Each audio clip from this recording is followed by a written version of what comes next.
Super టేస్టీగా, super క్రిస్పీగా ఉండేటువంటి అలసంద వడల రెసిపీని షేర్ చేస్తున్నానండి. దీనికి కానీ నేను తెల్ల బొబ్బర్లు, అదేవిధంగా బ్రౌన్ కలర్ బొబ్బర్లు తీసుకున్నాను అనమాట. 2 చెరో గ్లాస్ తీసుకున్నాను. దీన్ని శుభ్రంగా వాష్ చేసేసుకుని సరిపడా వాటర్ వేసుకుని 5 to 6 అవర్స్ పాటు మనం సోక్ చేసుకుంటాం అనమాట. ఇంకా 6 అవర్స్ తర్వాత నేను మిక్సీ జార్లోకి వేసేసుకున్నాను. వితౌట్ వాటర్ కోర్స్గా గ్రైండ్ చేసుకున్న తర్వాత సన్నగా తరుక్కున్నటువంటి పచ్చిమిర్చి ముక్కలు, అదేవిధంగా ఆనియన్ పీసెస్, ఉల్లిపాయ ముక్కలు కొంచెం ఎక్కువ వేసుకుంటేనే బాగుంటుందండి.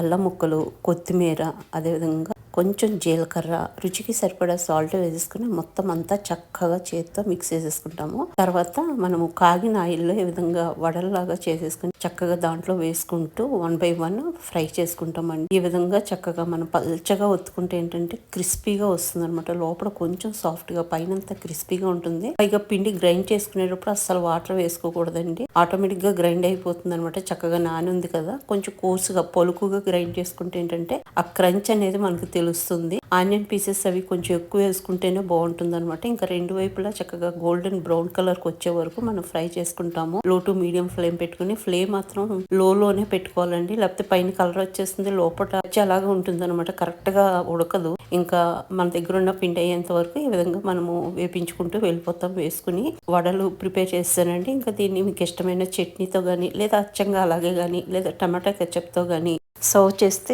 చాలా చాలా టేస్టీగా, ఎమ్మీగా, క్రిస్పీగా ఉంటాయండి. ఫ్రెండ్స్, మీకు ఈ వీడియో నచ్చితే లైక్ చేయడం మాత్రం మర్చిపోద్దు. మీరు చేసే ప్రతి లైక్ చాలా చాలా విలువైంది.